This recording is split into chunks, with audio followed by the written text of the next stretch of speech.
আজকে যে মূল বয়ানের লক্ষ্য তওবার ফজিলত বা তওবার তাৎপর্য এবং তাত্ত্বিক আলোচনা, আল্লাহ রাব্বুল আলামিন আমাকে আপনাদেরকে আমার মতো নগণ্য গুনাহগারকে কিছু আলোচনা করা কোরআন এবং সুন্নাহ থেকে আপনাদেরকে ধৈর্য সহিত শোনার মতো তৌফিক যে আল্লাহ তাআলা এনায়েত করতেছেন, সুযোগ দিচ্ছেন, মহান আল্লাহ তাআলার দরবারে অসংখ্য শুকরিয়া আদায় করতেছি। আলহামদুলিল্লাহ। আখিরি পয়গম্বর সাইয়্যিদানা মুহাম্মদুর রাসূলুল্লাহ সাল্লাল্লাহু আলাইহি ওয়াসাল্লাম, প্রফেট অফ দ্য আল্লাহ মুহাম্মদুর রাসূলুল্লাহ সাল্লাল্লাহু আলাইহি ওয়াসাল্লামের আদরের উম্মত হিসেবে আল্লাহ রাব্বুল আলামিন আমাদেরকে কবুল করেছেন। প্রাণ উজাড় করে যেই প্যারে হাবিব রাসূল করিম সাল্লাল্লাহু আলাইহি ওয়াসাল্লামকে দুনিয়ার মধ্যে যদি আল্লাহ রাব্বুল আলামিন না পাঠাইতেন, আল্লাহ রাব্বুল আলামিন সূর্যকে তৈরি করতেন না, চন্দ্রকে তৈরি করতেন না, এই আকাশ বাতাস জমিন, এই প্রবাহমান সাগর নদী হাল বিল, আমার এবং আপনার এই সুন্দর একটি আবহাওয়া বাতাস ঠান্ডা গরম কিছুই আল্লাহ রাব্বুল আলামিন তৈরি করতেন না। আখিরি পয়গম্বরের ফজিলতের দিকে লক্ষ্য করে আল্লাহ রাব্বুল আলামিন এই সমস্ত জিনিসগুলোকে আমাকে আপনাকে খাদেম হিসাবে সেবা করার জন্য আমার এবং আপনার উপকারার্থে আল্লাহ রাব্বুল আলামিন আল্লাহর হাবিবের ফজিলতের দিকে লক্ষ্য করে আল্লাহ রাব্বুল আলামিন তৈরি করেছেন। ওই হাবিবের আমি এবং আপনি দরখাস্তবিহীন বিনা অ্যাপ্লিকেশনে আল্লাহ রাব্বুল আলামিন আমাকে আপনাকে আখিরি পয়গম্বরের উম্মত হিসাবে গণ্য করেছেন, কবুল করেছেন। আমরা সকলেই খুশি না বেজার? আরেকটু জোরে বলেন, খুশি না বেজার? কম না বেশি? কেমন বেশি? যার কোনো কি নাই, সীমা। মেরে ভাই দোস্ত বুজুর্গ, আমি আপনাদের সম্মুখে সূরাতুল জুমার থেকে 53 নম্বর আয়াত আপনাদের সম্মুখে তেলাওয়াত করেছি। মূল লক্ষ্য হলো তওবা। একটু জোরে বলেন, মূল লক্ষ্য হলো কি? আর একটু জোরে বলেন, মূল লক্ষ্য কি? তওবা শব্দটার অর্থ হলো ফিরে আসা।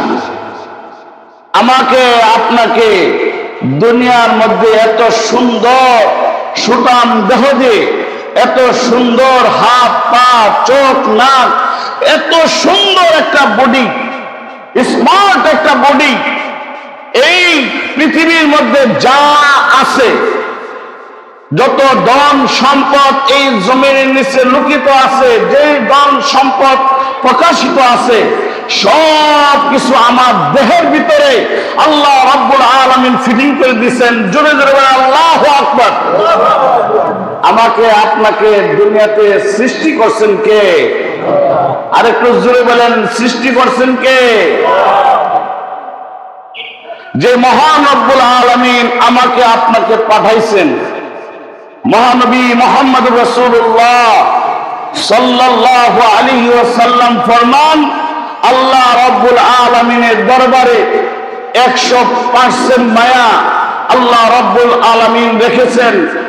এর মধ্যে 1% মায়া দুনিয়াতে মা বাবা বন্ধু বান্ধব স্বামী স্ত্রী ছেলে মেয়ে আত্মীয় স্বজন, দেশের প্রেসিডেন্ট প্রাইম মিনিস্টার, যত চেয়ারম্যান মেম্বার এমপি মন্ত্রী যা আছে সকলকে আল্লাহ রাব্বুল আলামিন 1% মায়া দিচ্ছেন। কত পার্সেন্ট? 1% মায়া দিচ্ছেন। আর আল্লাহ রাব্বুল আলামিনের নিকট স্পেশাল ভাবে 99% মায়া আল্লাহ তাআলা নিজে রেখেছেন। জোরে জোরে বলেন আল্লাহু আকবার। তো বোঝা গেল দুনিয়ার মধ্যে আমার এবং আপনার মা পৃথিবীতে সবচেয়ে বড় আপন। বলেন আল্লাহু আকবার। কথা ঠিক নাকি ঠিক? এই মাকে আল্লাহ রাব্বুল আলামিন যে মায়া দিচ্ছেন, সামান্য মায়া, আমি আর এবং আপনি মার কথা মনে হলেই চোখ দিয়ে পানি আসে। কথা ঠিক থেকে ঠিক। যার মা নাই সে জানে মার কত বেদনা। কথা বাস্তব বললাম না অবাস্তব বললাম? আর যে শিশু অবশ, সে ঘরে দরজা ঢুকতেই জিজ্ঞাসা করে, মা তুমি কোথায়? দয়ার মাও বলে, বাবা আমি হাজির, আমি তোমার জন্য হাজির, ঘরে আসি। এরকম একটা উদাহরণ আল্লাহ রাব্বুল আলামিন বলতেছেন, দুনিয়ার মধ্যে 1% মায়া আমি দিলাম, আর 99% মায়া আমি আল্লাহ, একটু জোরে বলেন, 99% মায়া আমি রেখে দিলাম। জোরে বলেন আল্লাহু আকবার। আর জোরে বলেন আল্লাহু আকবার। আমাকে আপনাকে যদি আল্লাহ রাব্বুল আলামিন ক্ষমা করে দেন, আল্লাহ রাব্বুল আলামিন কারো কাছে কি কৈফিয়ত দিতে হবে? যে শ্রীখন্ডিয়ার বাইতুল জান্নাত জামে মসজিদের মধ্যে তওবার ওয়াজ আলোচনা হচ্ছে, আব্দুর রহমান আব্দুর রহিমকে আপনি মাফ করলেন কেন? এইরকম বান্দা পৃথিবীতে বলার মতন শক্তি কোন প্রেসিডেন্ট, এমপির, মন্ত্রী, কোন দুঃসাহস বান্দা আল্লাহর বিপক্ষে দাঁড়ায়া বলার মতন শক্তি আছে? আরেকটু জোরে বলেন আছে? নাই। আল্লাহ মহান, জোরে জোরে বলেন সুবহানাল্লাহ। আল্লাহ রাব্বুল আলামিন বলতেছেন, কুল ইয়া ইবাদিয়াল্লাযীনা আসরাফু আলা আনফুসিহিম, ও আমার হাবিব রাসূলুল্লাহ সাল্লাল্লাহু আলাইহি ওয়াসাল্লাম, আমার বান্দা বান্দীদেরকে আপনি একটা সুখবর, একটা গোল্ডেন একটা খবর, আপনি একটা মেসেজ তাদের কাছে পৌঁছায়া দেন।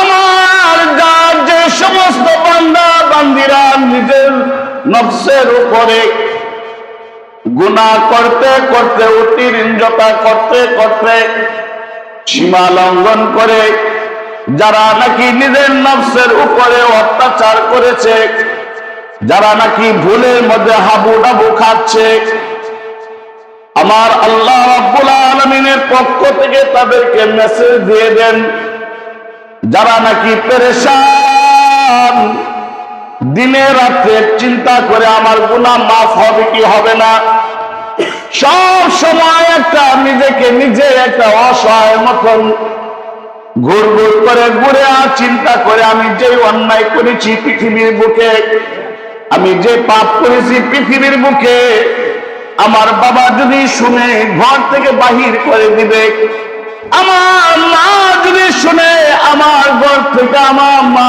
আমাকে বিদায় করে দিবে, আমার প্রাণের আদরের স্ত্রী যদি শুনে আমার এই দাম্পত্য জীবনকে বিচ্ছেদ করে দিবে, এইরকম ঘটনা আছে কি আছে না? স্ত্রী যখন শুনে স্বামীর ব্যাপারে এরকম অন্য রকম ধরনের একটা অসামাজিক কাজের মধ্যে আমার স্বামী লিপ্ত হয়ে গেছে, স্ত্রী গোপনে গোপনে চেষ্টা করে, ভাই বেরাদরকে দেওয়ার চেষ্টা করায়, মসজিদের ইমাম সাহেবকে দেওয়ার চেষ্টা করায়, উলামায়ে কেরামদেরকে দেওয়ার চেষ্টা করায়, এলাকার মেম্বারকে দেওয়ার চেষ্টা করায়, তারপরে চেয়ারম্যানকে দেওয়ার চেষ্টা করায়, তারপর সহ্য হয়ে স্ত্রী স্বামীর বিরুদ্ধে কোর্টের মধ্যে মামলা করে, কোর্টের মধ্যে মামলা করে যখন দেখা যায় স্বামী আর সোজা পথে আসতেছে না, সঠিক পথে আসতেছে না, স্ত্রী তখন বাধ্য হয়ে বলে, তোমার সংসার আমি আজ থেকে আর করব না। ঠিক লাগে ঠিক? এরকম ঘটনা আমাদের বাংলাদেশে আছে কি আছে না? ও আমার ভাইরা, ও আমার মুরব্বিয়ানে কেরাম, ও যুবক ভাইরা, আল্লাহ রাব্বুল আলামিন বলতেছেন, তুমি যত বড় গুনাহ করো না কেন, আল্লাহ রাব্বুল আলামিনের